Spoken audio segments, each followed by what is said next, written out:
नमस्कार दर्शकों, बात आज की चैनल की कार्यक्रम खबरदार खबरों में आपका स्वागत है। आपको बता दें कि इस कार्यक्रम में हम आपको देश दुनिया की दमदार खबरें संक्षिप्त में बताएंगे।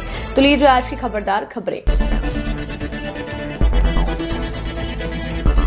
श्रीलंका के राष्ट्रपति अनुराग कुमार दिसानायके अपनी पहली विदेश यात्रा पर रविवार को 3 दिवसीय दौरे पर भारत पहुंचे और उन्होंने विदेश मंत्री एस जयशंकर और राष्ट्रीय सुरक्षा सलाहकार अजीत डोभाल के साथ सार्थक वार्ता की। प्रधानमंत्री मोदी ने आज सोमवार को श्रीलंकाई नेता के साथ व्यापक वार्ता की, जिसमें व्यापार, निवेश, ऊर्जा और समुद्री सुरक्षा जैसे मुद्दे शामिल रहे।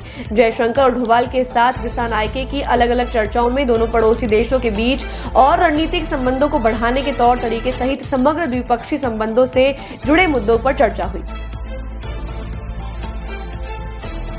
बांग्लादेश की अपदस्थ प्रधानमंत्री शेख हसीना ने रविवार को देश के अंतरिम सरकार के प्रमुख मोहम्मद यूनुस पर एक और तीखा हमला किया तथा उन पर एक ऐसे अलोकतांत्रिक समूह का नेतृत्व करने का आरोप लगाया जिसकी लोगों के प्रति कोई जवाबदेही नहीं है। विजय दिवस की पूर्व संध्या पर हसीना ने यूनुस को फांसीवादी कहा और आरोप लगाया कि उनके नेतृत्व वाली सरकार का मुख्य उद्देश्य मुक्ति संग्राम और मुक्ति समर्थक ताकतों की भावनाओं को दबाना है और गैर मुस्लिम लोगों को बांग्लादेश से भगाना है। दिल्ली विधानसभा चुनाव का ऐलान कभी भी हो सकता है। ऐसा अंदेशा है कि चुनाव फरवरी में ही संपन्न होंगे। ऐसे में आम आदमी पार्टी चुनावी तैयारियों में सबसे आगे दिख रही है। पार्टी ने सभी 70 सीटों पर अपने उम्मीदवार उतार दिए हैं। हालांकि उनका मुकाबला आसान नहीं दिख रहा है। अरविंद केजरीवाल के सामने कांग्रेस की ओर से संदीप दीक्षित ने चुनाव लड़ने का ऐलान किया है। वहीं भाजपा इस सीट पर प्रवेश वर्मा को टिकट दे सकती है। इससे केजरीवाल की राह कठिन हो जाएगी। भारत के विदेश मंत्री आईसीसी में इंडियाज वर्ल्ड पत्रिका के विमोचन के बाद आयोजित कार्यक्रम में विदेश नीति मामले में विशेषज्ञ सी राजा मोहन के साथ एक परिचर्चा के दौरान कहा कि भारत और चीन दोनों के हित में ही है कि वे संतुलन कायम रखें। लेकिन समस्या यह है कि हम अभी भी अल्पकालिक उपायों से जूझ रहे हैं और फिलहाल अल्पकालिक उपाय तनाव कम करने पर केंद्रित होंगे। हाल ही में नियंत्रण रेखा पर हुआ समझौता 4 साल से जारी गतिरोध को समाप्त करने की दिशा में एक बड़ी सफलता है। उन्होंने कहा, दोनों ही देश पूर्ण रूप से बदल रहे हैं, इसलिए यह बहुत जटिल समीकरण है। महाराष्ट्र के राज्यपाल और बॉलीवुड समेत देश के कई दिग्गज नेताओं और सितारों ने प्रसिद्ध तबला वादक जाकिर हुसैन के निधन पर दुख व्यक्त किया। महाराष्ट्र के राज्यपाल ने कहा, देश ने अपने सबसे प्रिय और पोषित सांस्कृतिक प्रतीकों में से एक को खो दिया है। उन्होंने संगीतकार को एक समर्पित शिष्य और महान उस्ताद अल्लाह रखा का पुत्र बताया, जिन्होंने तबले को वैश्विक प्रमुखता तक पहुंचाया। वहीं शरद पवार ने कहा कि एक बहुमुखी व्यक्तित्व के धनी को आज हमने खो दिया।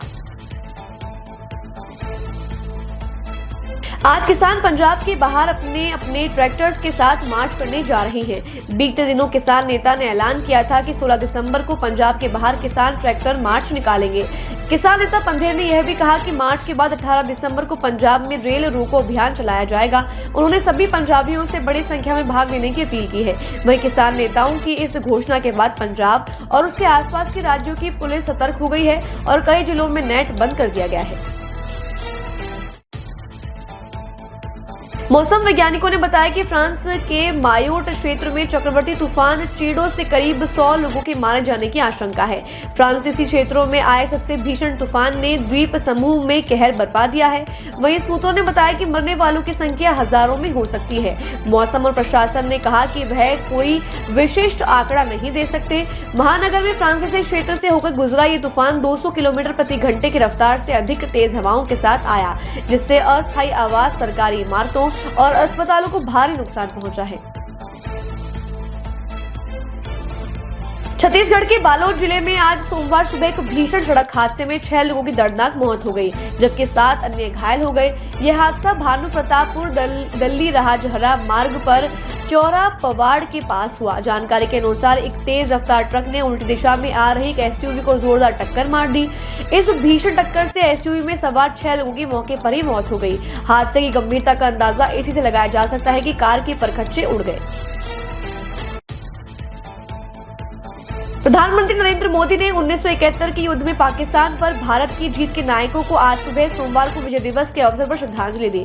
विजय दिवस प्रत्येक वर्ष 16 दिसंबर को मनाया जाता है। पीएम मोदी ने एक्स पर लिखा, आज हम विजय दिवस पर उन बहादुर सैनिकों के साहस और बलिदान का सम्मान करते हैं जिन्होंने भारत की ऐतिहासिक जीत को योगदान दिया। उनके निस्वार्थ समर्पण और अटूट संकल्प ने देश की रक्षा की। यह दिन उनकी अडिग भावना को श्रद्धांजलि देने वाला है। बांग्लादेश के मुख्य सलाहकार मोहम्मद यूनुस ने आज बताया कि देश में अगला आम चुनाव 2025 के अंत तक 2026 के पहले 6 महीने में होने की संभावना है। यूनुस ने कहा कि चुनाव की तिथि राजनीतिक आम सहमति और इस बात पर निर्भर करेगी कि चुनाव से पहले किस हद तक सुधार किए जाने की आवश्यकता है। यह बात यूनुस ने विजय दिवस की पूर्व संध्या पर राष्ट्र के नाम संदेश में कही। खबरदार खबरों में आज के लिए बस इतना ही। कल फिर नई खबरों के साथ हम होंगे आपसे रूबरू। नमस्कार।